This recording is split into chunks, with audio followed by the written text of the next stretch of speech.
Hey everybody, so I am doing a little video on a couple things I've done in one in a while, and I have free time today, so I was like, hey, let's do a little update. So my MCXs are R5, and I've noticed in the sector we're getting more and more people that are R5 now. So basically the deal is it's 100% reload plus whatever is in the ranking, which is actually pretty good. You have about 3 volleys in the air at any one time. Kill stuff off pretty quick. I also have the siege missiles at R1. So that helps kill stuff a little faster too. Not ships. I think it's building damage, not all damage. So you can see how before this one lands, that one's already in the air. So they're shooting a little faster, which is cool. They're taking a little less damage in auto and 40s, because that's what I do for the weekly raids. Is I auto 40s. I could do a couple 40s before I even have to go home and dump off, because I have a super fortress, and these are 4 ships, so I have 1 super fortress in there. And oops.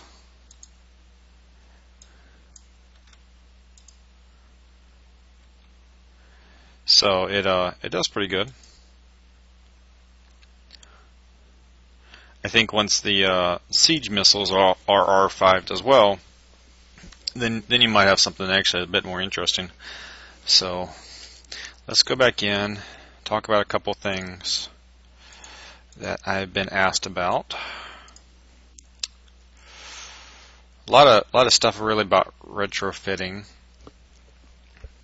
Starting to collect up more reputation points for the next one. So the way the guns work is you retrofit a gun, and it applies to every gun of that. All right.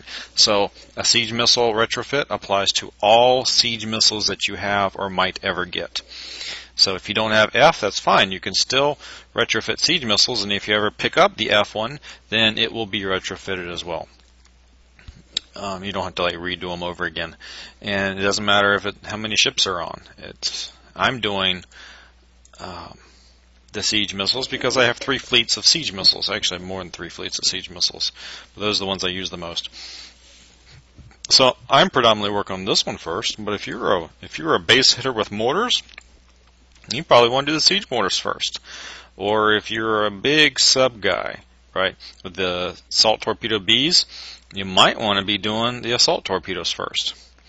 Really, I think everybody's going to kind of go down a different road on this, because they are expensive, and from a reputation point of view, they're like 40.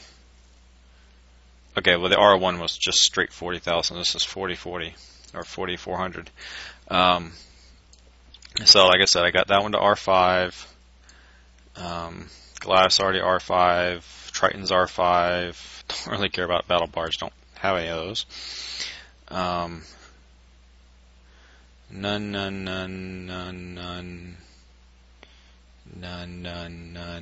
Spectres only.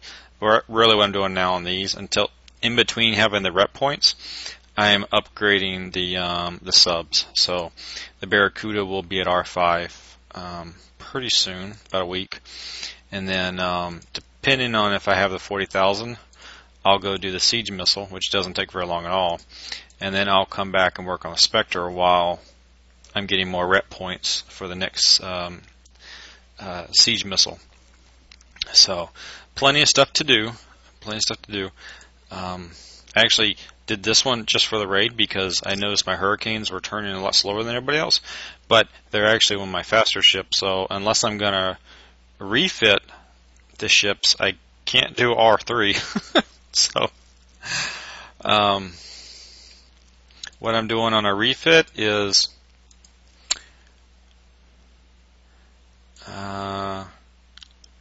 so I made a Goliath. Well, I already had a Goliath. This was the Goliath that had rockets on it, which I used until I saw my base get hit one time and I realized, yeah, I don't like that. So I just had to refit the guns, and 1 special, I think, is all I needed to do. I put the evade on there, and then the guns, and that was all I had to do. Everything else was already there, so it wasn't that too long to do. I don't actually even know if that's even a good thing or not. So what I'm doing too, before I really find out, is I'm also making this one for the base defense. And so it has really good missile defense, pretty good explosion defense, lots of evade, and then 10 impulse launchers.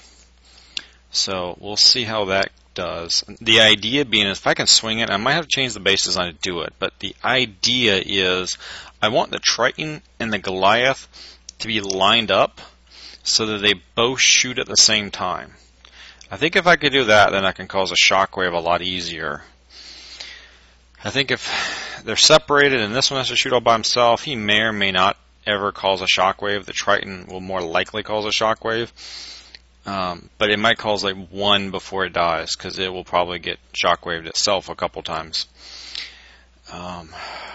So we'll see.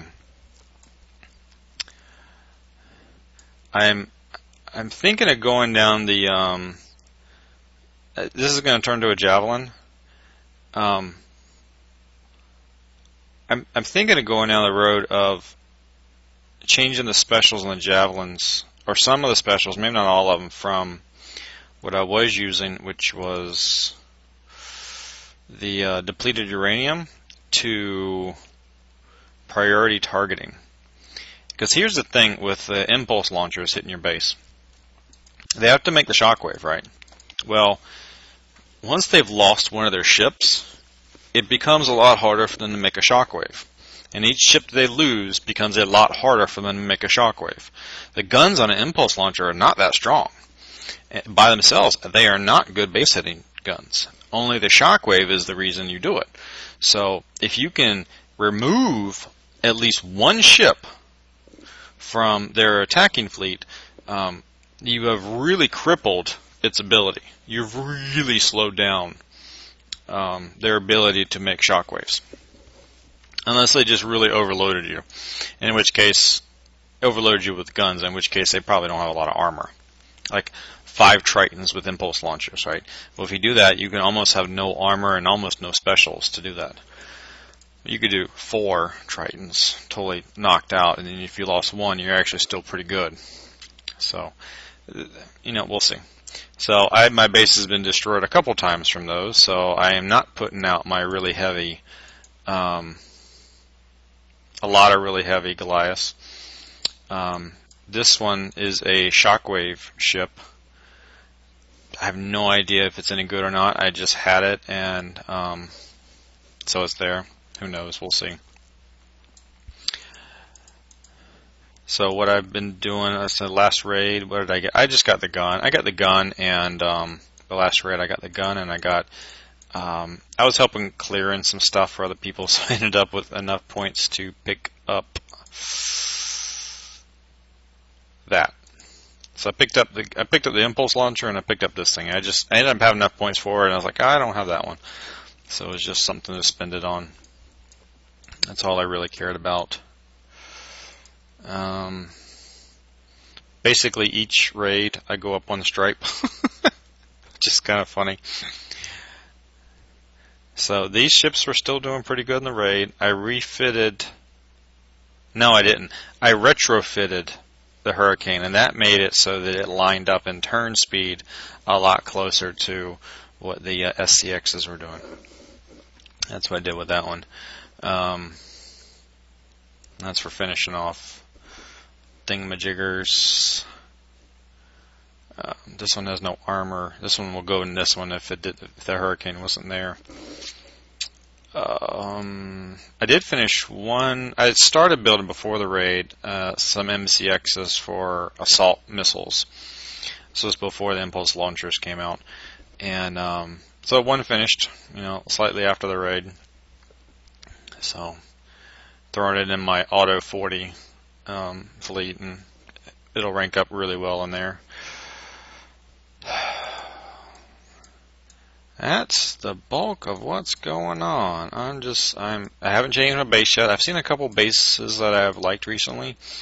that stand up a little bit better to the Hell Strikes and stand up a little better to the Threshers. The Threshers, I'm seeing mortars are still good, and mortars are good on the Hell Strikes. If you can slow down the ships for any reason, which the new impulse cannons can do, right? Do I have that? No, that goes on the turret. Okay, wait, do I not have that? I might not have it. Oh, I don't have it.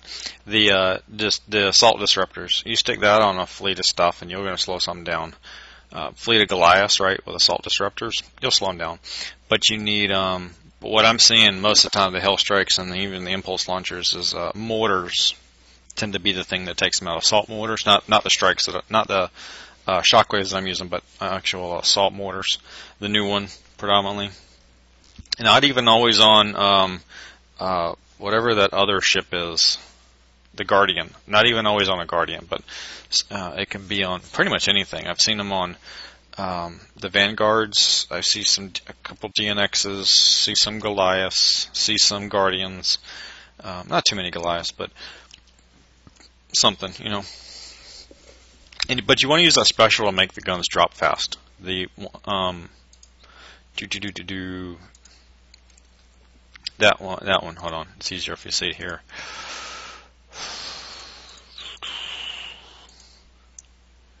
Nope.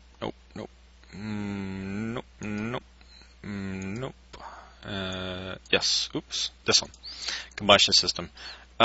This makes the guns drop faster. So if you're slowing down a ship, you're more likely to hit it. That's actually really important if you're going to use a defend fleet with mortars. So that's really all about that's going on. I'm repairing from a reaver yesterday, and or this morning. Actually, I think it was this morning. Yeah, it was this morning. I had, I want to say 6 hours of damage on this, and then 2 hours of damage on this, which is still a lot less damage than I tend to take on a Drac base. So, although I am practicing on the Drac bases a little bit, because what you do on a Drac base is you take a Spectre that's light. If the rest of your ships are, kind of consume all your weight, you kind of really need a really light Spectre. But I use the battery and then the speed system thingy, the engines, and then just one gun, because I'm not using it for the guns. I'm just using it as a decoy, which is, you can see some YouTube videos on that. I'm not that great at it. There's some YouTube videos where they're really good at it. So I go a little ways into it and then end up losing the Spectre because I didn't turn it fast enough, or it's something you really got to practice with. It's not something that comes super easy. So, but that really helps if you time it all out and plan out. If you got plenty of time, you could do it, and you got plenty of time and you got some decent ships, you can do a Drac base with very little damage, but you got to practice, and it really takes a lot of time. So, if you don't have a lot of time to play, but you got a lot of time to repair, the Reavers are easier, and they get you lots of points too. So, we're slowly building up back to 40,000 so I can do another retrofit. Honestly, the Barracudas aren't done for 6 days. The next FM, the next weekly mission, I'll pick up another 10, and then if we do the Reavers again, I'll pick up another 10. So, yeah, I'll probably have the 40,000 by the time the Barracudas are done, and then go to R2 for that. So that'll be cool. Maybe at R5 the M6s will be pretty awesome again. So that's about all I know. So I'll talk to y'all later. Bye bye.